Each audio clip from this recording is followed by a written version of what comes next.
두 번째 물음표도 볼까요? 네, 오늘 두 번째 물음표는요. 방송장악의 장본인입니다. 예. 이동관 후보자가 지명된 이후에 지금 야당에서는 총공세를 펴고 있는데 오늘 여당에서는 문재인 정부 때도 비슷한 방송 장악이 있지 않았느냐 이렇게 주장을 하고 나왔어요. 네, 맞습니다. 먼저 야당은요, 이 특보가 방통위원장이 되게 된다면은 이 공영방송과 YTN을 틀어주는데 앞장설 거다 이렇게 주장하고 있습니다. 내년 총선을 앞두고 이런 작업을 강하게 추진하기 위해서 이런저런 논란에도 강성인 이동관 후보자 내정을 강행했다는 건데요. 하지만 여당은 전임인 한상혁 위원장이야말로 최악의 방송장악 장본인이라고 맞받고 있습니다. 특히 여당은 이 불과 1년 전까지 방송장악을 몸소 실천해서 모든 방송장악으로 보이는 거 아니냐 이렇게 비판을 하고 있습니다. 예, TV조선 재승인 과정에서 이제 다양한 논란이 있었고 여기에 점수 조작이 있었다는 혐의로 해서 지금 재판이 진행 중인데 이제 결론이 법정에서 가려지겠죠. 문재인 정부 때도 사실 이 방송장악 논란이 구체적으로 많이 나왔던 기억이 납니다. 네, 특히 2017년 8월에 민주당 내부 워크숍에서 공유된 문건을 한번 보시겠습니다. 문건이요? 네, 이 내용이 일부 보도된 적은 있는데요. 이 문건을 직접 보시는 건 처음일 겁니다. 언론 적폐 청산 집중을 주요 과제로 내세운 이 문건에는요. KBS, MBC 이사회의 구성이 국민의힘 전신인 자유한국당에 유리한 상황이다라고 짚으면서 방송사 직원과 시민단체, 학계 중심의 사장 퇴진 운동을 전개해야 한다고 적혀 있습니다. 예. 또 이명박 정부 시절에 MBC의 파업 과정을 담은 영화 공범자들의 단체 관람 추진 등을 세부 활동 계획으로 적고 있습니다. 예. 이 공영방송 사장을 퇴진시키기 위해서 여당까지 그 방법을 찾았다. 이렇게 된다면 사실 문제가 좀 심각해 보입니다.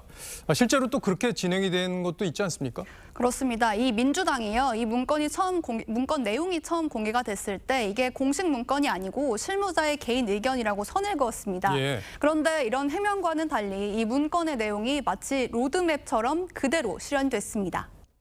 방송 공정성의 회복, 이 부분은 저희 적폐청산위원회의 가장 중점적인 과제 중에도 하나라는 점을 분명히 말씀드리겠습니다. 공범자들 영화는 우리가 걸어온 기록이기도 하고 함께 적폐를 거두어내고 새롭고 정의로운 언론이 바로 설 수 있도록 응원의 박수 쳐주시기 바랍니다. 언론을 적폐로 보고 그걸 고친다고 하면은 또 다른 논란이 나올 수밖에 없는 건데 당시에 KBS하고 MBC 사장이 이제 교체되기도 했고 그걸로 인해서 논란이 커지기도 했었는데 이게 법정 공방으로 이어지기도 하지 않았습니까? 그렇습니다. 일단 과거를 좀 되짚어보면요. 먼저 이사회 구성이 민주당에 좀 불리했기 때문에 일부 이사를 먼저 해임해서 이사회의 구도를 바꾼 뒤에 사장 해임 절차를 밟는 수준으로 진행이 됐는데요. 2017년 12월에 강규형 전 KBS 이사가 법인카드 327만 원을 부당 사용했다는 의혹으로 해임이 됐습니다.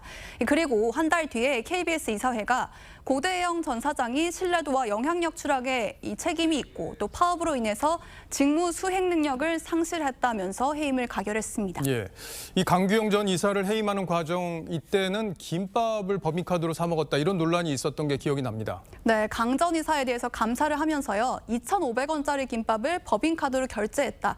이것까지 문제를 삼았었는데요. 그 바람에 사용액이 더 많은 다른 이사들은 왜 징계하지 않냐 이런 논란도 있었습니다. 이렇게 이사회 멤버를 교체한 뒤에 해임된 고대영 전 사장은 해임 처분 취소 소송을 제기했고요. 대법원은 5년이나 지난 1일에, 그러니까 7월 1일에요. 해임이 잘못됐다는 판결을 최종 확정했습니다. 국민의힘 김기현 대표는 판결 이후에 민주노총 산하 언론노조와 공영방송을 탈취했던 부당한 권력자에 대한 성역 없는 수사를 해야 한다고 촉구했습니다. 이게 종편 재승인 문제 그리고 이제 공영방송 사장 교체 문제라면은 청와대와도 이게 무관치가 않을 텐데 당시 청와대는 어떤 입장이었습니까? 네, 문재인 전 대통령의 발언을 하나 소개를 해드리겠습니다. 예. 2017년 8월에요. 방통위 업무 보고를 받으면서 최선도 차선도 아닌 기계적인 중립을 지키는 사람을 공영방송 사장으로 뽑는 게 과연 도움이 되겠냐고 말한 것으로 알려졌는데요. 여기에 당시 과방위 간사였던 민주당 신경민 의원은요. 대통령의 발언 취지와 대안을 생각해보기 위해 논의해보기로 했다고 했습니다. 예. 그리고 앞서 언급했던 이 민주당의 문건 역시요. 이와 비슷한 시기에 만들어졌습니다. 비슷한 시기에 만들어졌군요. 네. 자, 고대영 전 사장이 해임이 무효다 이렇게 판결이 나왔을 때 야당에서는 지금 야당 민주당 입장에서는 어떤 반응이 나왔습니까? 아직까지 반응이 나온 건 아무것도 없습니다. 그렇군요. 자, 두 번째 물음표도 정리해 볼까요? 네, 오늘 두 번째 물음표 방송장악의 장본인의 느낌표는 공영방송 정상화가 답으로 정리해봤습니다. 예. 과거 정부들이요 진보와 보수를 가리지 않고 이 집권을 하고 나면 마치 공영방송을 전리품으로 챙기고요 자신들의 선전선동 도구로 활용한 측면이 있는 게 사실입니다.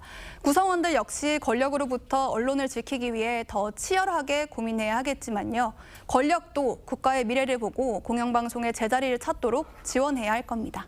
예, 이 기자 오늘 잘 들었습니다.